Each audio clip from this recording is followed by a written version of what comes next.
When everyone had given up on this blind German shepherd after 6 long years in a shelter, his time was finally running out.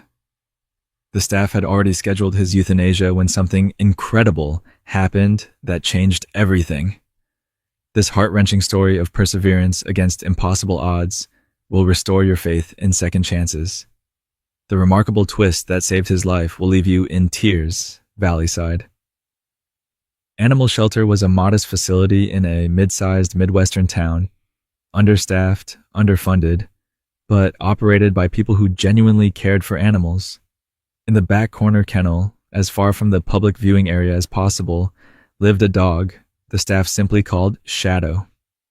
Shadow was an 8-year-old German shepherd who had arrived at the shelter as a young adult, brought in after being found wandering near a highway, disoriented and injured.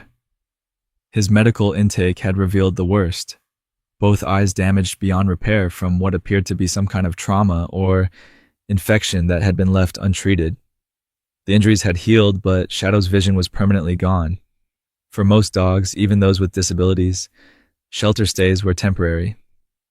Puppies found homes within days, friendly adults within weeks or months. But Shadow's combination of challenges, his size, age, breed, and blindness, had left him consistently overlooked. Month after month, year after year, he remained in the same concrete kennel while thousands of other animals came and went. Despite everything, Shadow had developed a quiet dignity that the shelter staff found remarkable. He had mapped his small world through smell and sound, learning to navigate his kennel without bumping into walls. He never lunged or barked when visitors passed by, perhaps because he had learned long ago that displaying such behaviors only startled the humans, who would then hurry away. "Morning, old friend," called Monica Reynolds, the shelter's longest-serving kennel technician, as she approached with breakfast. At 49, Monica had been at Valleyside almost as long as Shadow. "Got your favorite today?" Shadow's ears perked up at her familiar voice, his nose twitching at the scent of the food. He rose stiffly from his bed, his once black face now frosted with gray, and moved with careful precision toward Monica's voice. Unlike most of the staff who simply placed food and left, Monica always took a moment with Shadow, kneeling by his kennel door and speaking softly while he ate. She'd been the one to teach him basic commands adapted for his blindness, gentle touches paired with verbal cues that helped him navigate his limited world. "Director wants to talk about you today," she told him quietly, her voice betraying concern that Shadow seemed to sense, pausing in his eating to turn his face toward her. "Guess they need your space for incoming dogs from that puppy mill bust." The shelter had been operating beyond capacity for months. Every kennel was needed, especially for highly adoptable animals. Shadow's story had been featured on their social media several times over the years, but the public's interest never translated into adoption inquiries. He had become a shelter fixture, invisible to most visitors who passed his kennel seeking more perfect companions.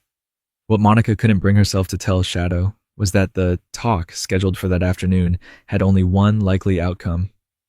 After 6 years of failed adoption attempts and with resources stretched beyond breaking point, the shelter's director had reluctantly placed Shadow on the euthanasia list. "I'm not giving up on you," Monica whispered, her throat tight. "Not yet." As she walked away, Shadow returned to his food, unaware that his world was about to change forever, one way or another. Dr. James Chen, veterinarian and newly appointed director of Valleyside Animal Shelter, sat at his cluttered desk reviewing the euthanasia list for the coming week. 6 months into the job, these were still the decisions that kept him awake at night. His predecessor had warned him about compassion fatigue, but James hadn't fully understood the term until now. "Are we really doing this?" Monica stood in the doorway, arms crossed defensively over her faded shelter polo shirt. "Shadow's not suffering. He's adjusted to his blindness completely," James sighed, removing his glasses to rub the bridge of his nose. "Monica, I know how attached you are to him, but we have to face reality. Shadow has been here for 6 years. We've featured him countless times and still no takers. The county inspector is coming next month, and we're already 23 kennels over capacity. So we're just going to kill him because he's inconvenient?" Monica's voice cracked slightly. That's not fair, and you know it, James replied, gesturing to the stack of intake forms on his desk. We have 15 new dogs coming in tomorrow from that puppy mill case. Where exactly would you like me to put them? The tension was interrupted by the shelter's receptionist, Kayla, appearing behind Monica. Sorry to interrupt, but there's someone here asking specifically about a long-term resident, a German Shepherd? Both Monica and James stared at her in disbelief. They're asking for Shadow? Monica finally managed. Kayla nodded, said they saw his profile on that special needs pets website where we listed him last year. I told them he's still here, and they seem really interested. Monica shot James a look that clearly said, see? Before following Kayla toward the front desk. The visitor was not what either of them expected. Standing by the reception counter was a woman in her early 30s, dressed in cargo pants and a weathered jacket, a service dog harness folded over one arm. Her name was Alexandra Torres, but she immediately asked them to call her Alex. I run a specialized training program for service dogs, she explained, handing Monica a business card for Second Sight service dogs. We work specifically with animals that might be overlooked by traditional programs. Monica studied the card skeptically. And you're interested in Shadow? You know he's completely blind, right? Both eyes. Alex smiled. That's exactly why I'm here. My program specializes in partnering blind dogs with blind people.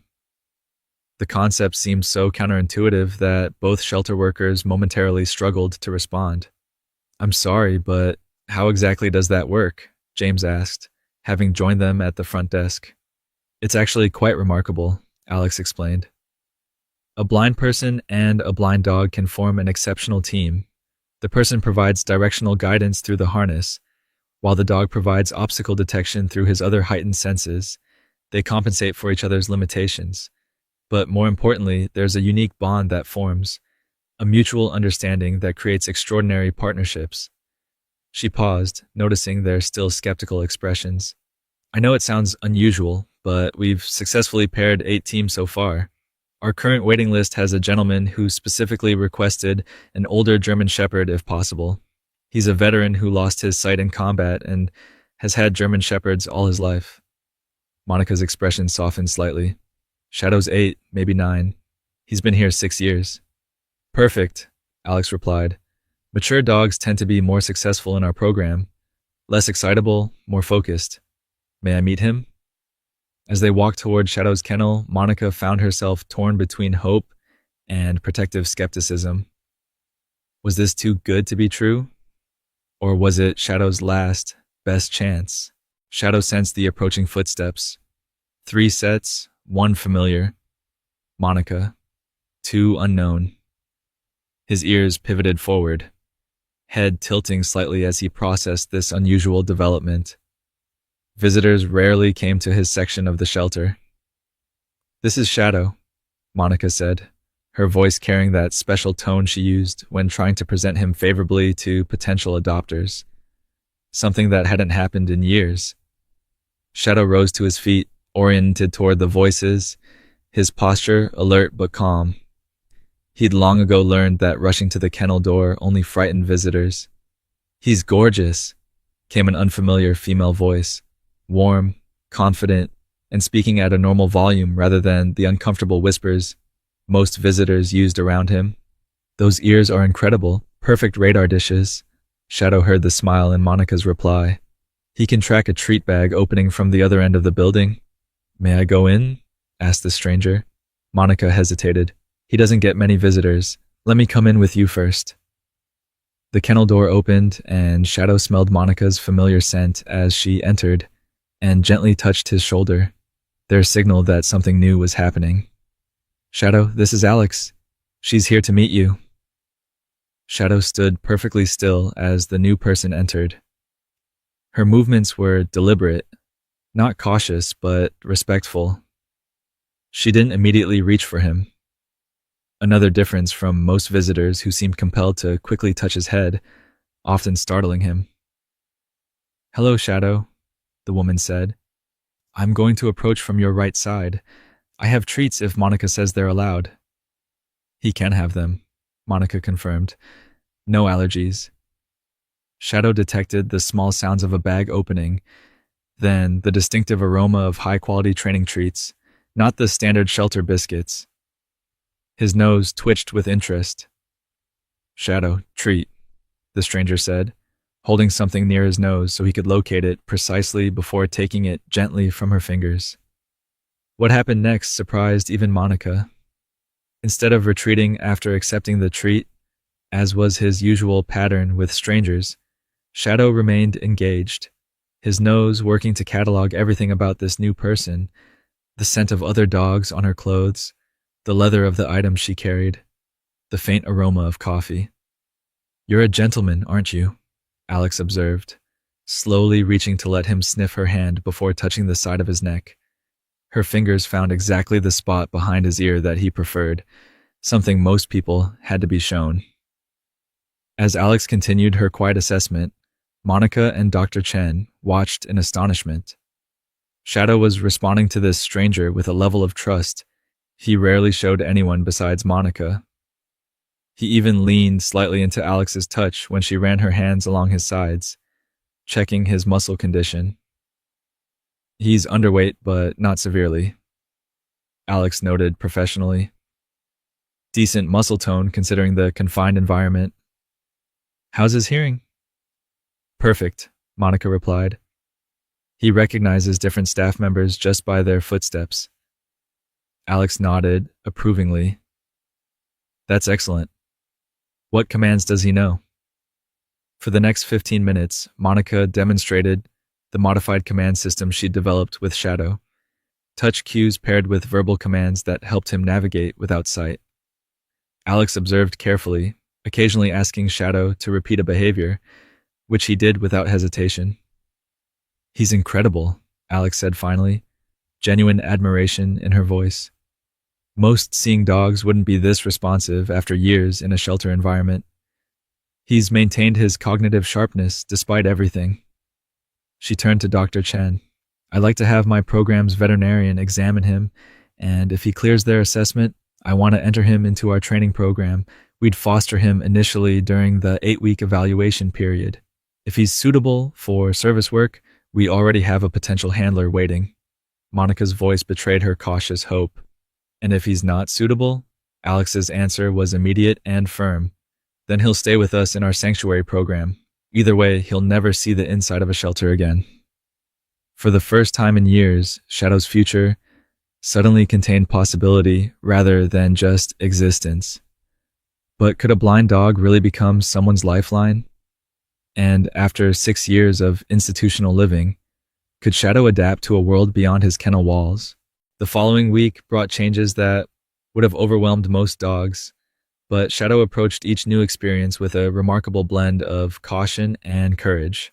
After receiving medical clearance from both Dr. Chen and the service dog program's veterinarian, Shadow left Valleyside Animal Shelter for the first time in 6 years. Monica had tearfully helped load his few possessions, his bed, a worn plush toy, and his food bowls, into Alex's SUV. "I'll come visit," she promised, placing a gentle kiss on his graying muzzle. Shadow leaned against her one last time, as if understanding that one chapter of his life was ending and another beginning. Second Sight service dogs operated from a converted farmhouse on 10 acres of land, about an hour outside the city. Unlike traditional kennels, their facility was designed to feel more like a home, with comfortable rooms where dogs in training lived alongside staff members rather than in cages or runs.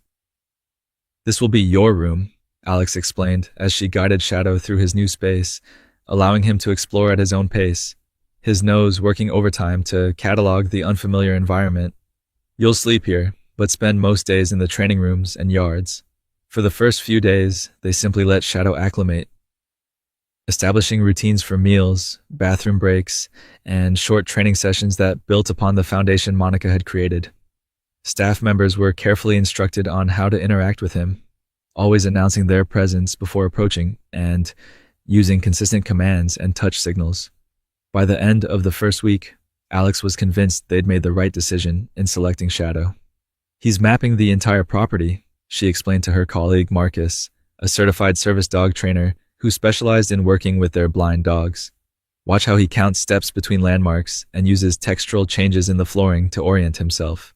Together, they observed as Shadow navigated from his room, down the hallway, 14 steps, with a slight turn at 10, through the kitchen, tile floor with distinct echo quality, and to the back door identifiable by the rubber mat and slight draft. He moved with increasing confidence each day, his initial hesitancy replaced by methodical precision. He's ready to start harness training, Marcus decided, especially if we want him ready when Michael visits next month. Michael Davidson was the potential handler Alex had mentioned at the shelter, a 42-year-old veteran who had lost his sight 3 years earlier from an IED explosion during his final deployment. His adjustment to civilian life as a blind person had been challenging, complicated by PTSD that made navigating public spaces with a traditional cane particularly stressful. Let's not get ahead of ourselves, Alex cautioned. Shadow needs to prove he can handle public environments first. He hasn't been outside the shelter in years. The next phase of training would test whether Shadow could adapt to the sensory overload of the world beyond quiet farm and shelter walls. Could a dog who had spent most of his life in institutional confinement learn to navigate busy streets, stores, and the unpredictable environments his potential handler would need to access? 2 days later, Shadow faced his first major challenge, a trip to a local shopping center. Wearing a training vest that identified him as a service dog in training and carefully harnessed to Marcus, Shadow stepped into a world filled with overwhelming new sounds, smells, and textures. The automatic doors whooshed open, sending a blast of air-conditioned air scented with a dozen food court offerings, cleaning products, perfumes, and the presence of countless strangers. Shadow froze momentarily, his ears pivoting rapidly to process the cacophony of shopping center sounds. "Easy, Shadow," Marcus said quietly, giving the gentle lead cue they'd practiced. "Forward." What happened next would determine whether Shadow's remarkable journey would continue forward or end before it truly began. Shadow's initial hesitation lasted only moments before a remarkable transformation occurred. His posture shifted subtly, head higher, ears alert but not anxious, his focus narrowing to his handler and the task at hand. Step by careful step, he began moving forward alongside Marcus, navigating through the shopping center with increasing confidence. "Remarkable," whispered Dr. Lydia Patel, the program's behavioral specialist who was observing the session. "He's filtering the sensory input rather than becoming overwhelmed by it." Indeed, Shadow seemed to be processing his environment with an almost methodical precision. When a child darted across their path, he paused momentarily without showing fear. When a store alarm suddenly blared, his ears flattened briefly before he regained composure, looking to Marcus for reassurance rather than panicking. "Left, Shadow," Marcus directed, applying gentle pressure to the specialized harness. Shadow responded immediately, making a smooth turn that avoided a display stand by several inches without having seen it. His whiskers and the subtle air pressure changes around objects guiding him. For 2 hours, they methodically worked through increasingly challenging environments within the mall. The food court with its overwhelming scents and sounds, a department store with its maze of clothing racks, an elevator with its unsettling movement sensations. In each situation, Shadow demonstrated an extraordinary ability to adapt and problem solve. "He's not just following commands," Alex noted as they took a break on a bench. "He's actively making decisions and adjustments. Watch how he positions himself when we stop, always to the side where there's less foot traffic." When a group of teenagers approached, talking loudly and gesturing dramatically, Shadow calmly shifted his position slightly to block Marcus from their exuberant movements, a natural protective instinct that couldn't be trained. By the end of the session, the evaluation team was cautiously optimistic. Shadow had demonstrated not only the ability to handle public environments, but also a natural aptitude for service work. His blindness, rather than being a limitation, seemed to enhance his other senses in ways that made him uniquely suited to assist a visually impaired handler. I think we can schedule Michael's introductory visit, Marcus suggested as they drove back to the training center. Shadow's readiness is progressing faster than I expected. In the back seat, Shadow lay with his head resting on his paws, tired but content. The world beyond his kennel was complex and challenging, but he was proving equal to its demands with each passing day. 2 weeks later, after intensive daily training sessions that refined Shadow's skills and built his confidence in various environments, the moment of truth arrived. Michael Davidson's truck pulled into the training center's driveway, driven by his brother who had accompanied him from their home 2 hours away. Michael emerged from the passenger side, a tall man with military posture despite the white cane he used to navigate. Burn scars were visible on the left side of his face around the special glasses that covered his sightless eyes. His movements were precise but cautious, a man who had learned to navigate a world he could no longer see, but still hadn't fully made peace with his new reality. "Welcome to Second Sight," Alex greeted him, gently touching his elbow in the proper technique for guiding a blind person. "We're excited to introduce you to Shadow today." Michael's expression remained guarded.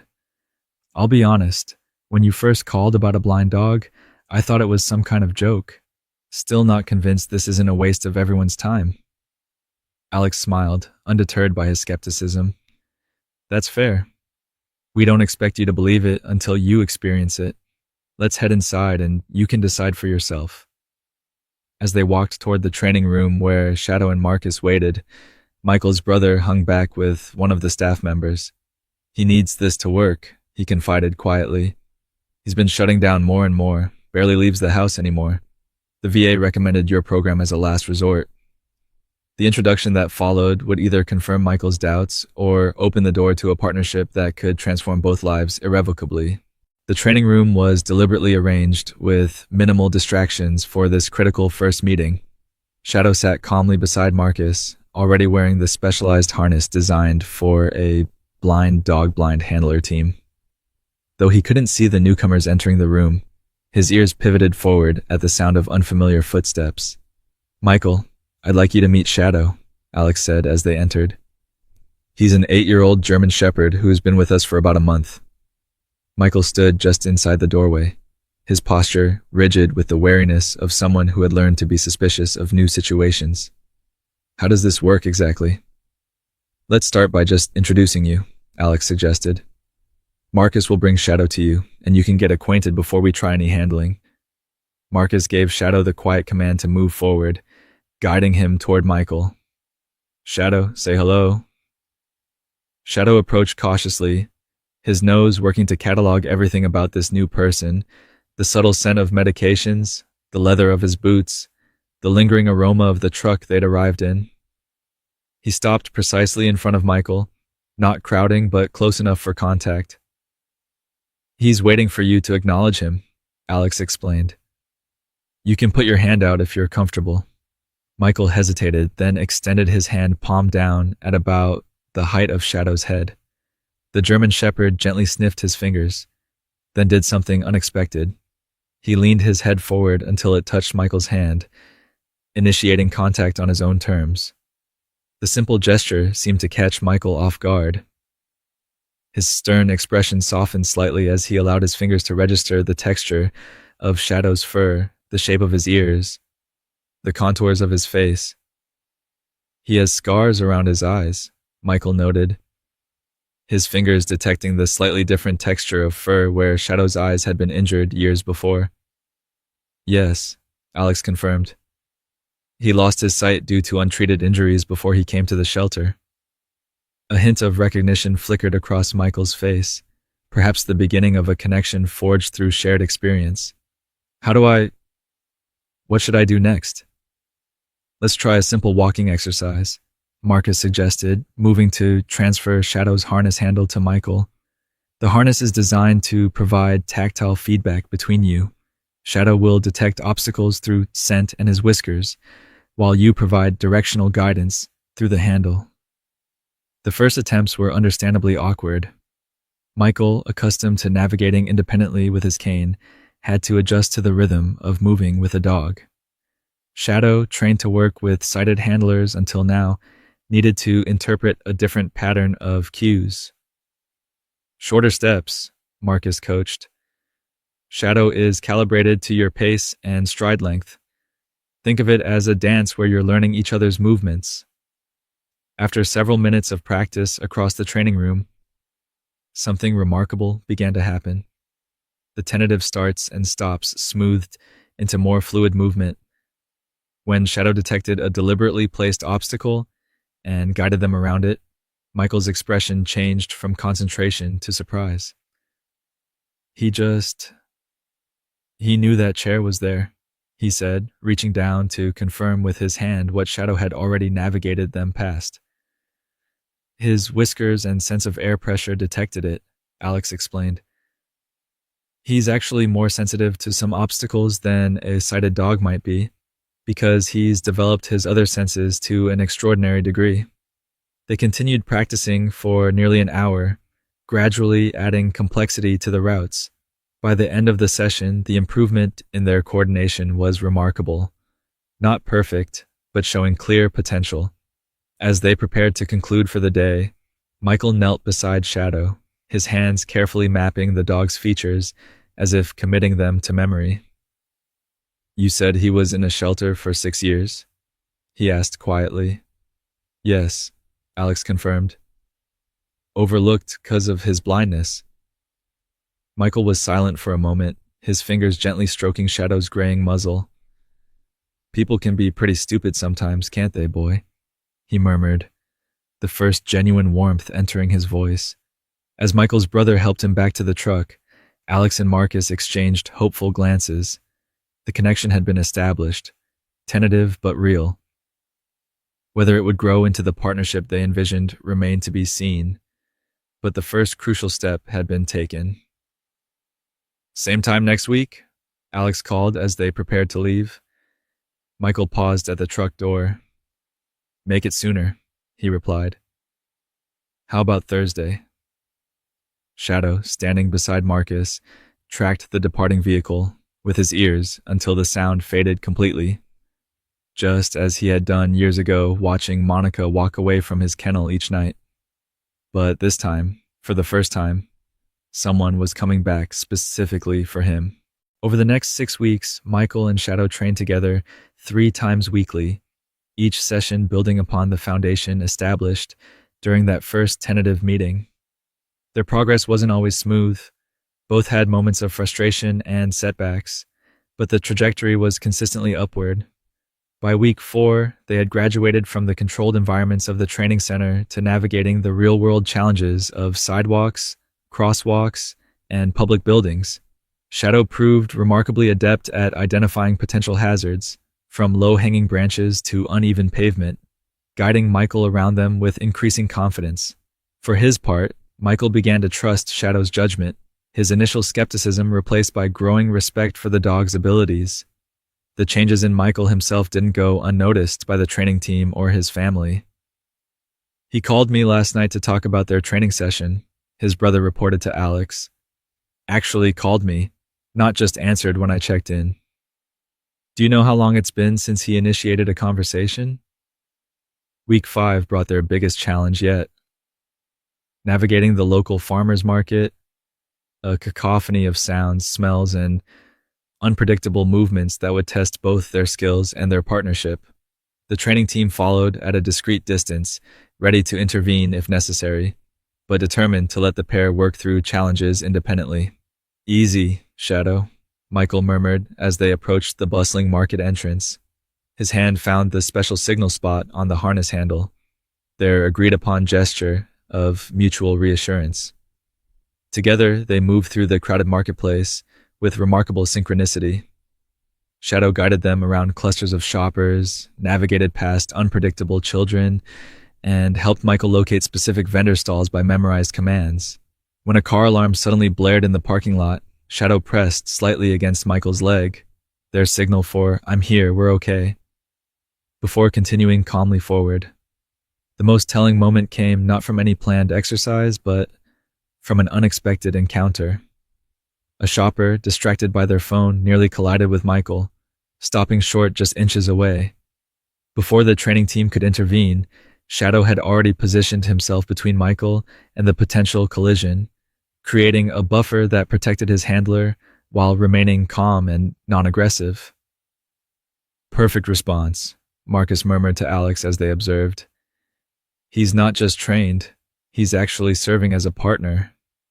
By the conclusion of the 6-week training program, the decision was unanimous among the training team. Shadow and Michael were ready for permanent placement. The formal graduation ceremony was small, but significant, attended by the training staff, Michael's family, and one special guest Monica had driven from the shelter to witness Shadow's transformation. I wouldn't have recognized him, she whispered, watching Shadow confidently guide Michael through a demonstration of their skills. Not just physically, his whole demeanor has changed. Alex nodded in agreement. They've changed each other. That's what makes these partnerships so powerful. After the formal certification was presented, Michael knelt beside Shadow, now officially his service dog, and attached a new tag to his collar alongside his service identification. When he stood, there was unmistakable moisture in the corners of his eyes behind his special glasses. My grandfather had a saying. Michael addressed the small gathering, his voice steady despite the emotion evident in his face. He said, "You never really see clearly until you've faced darkness.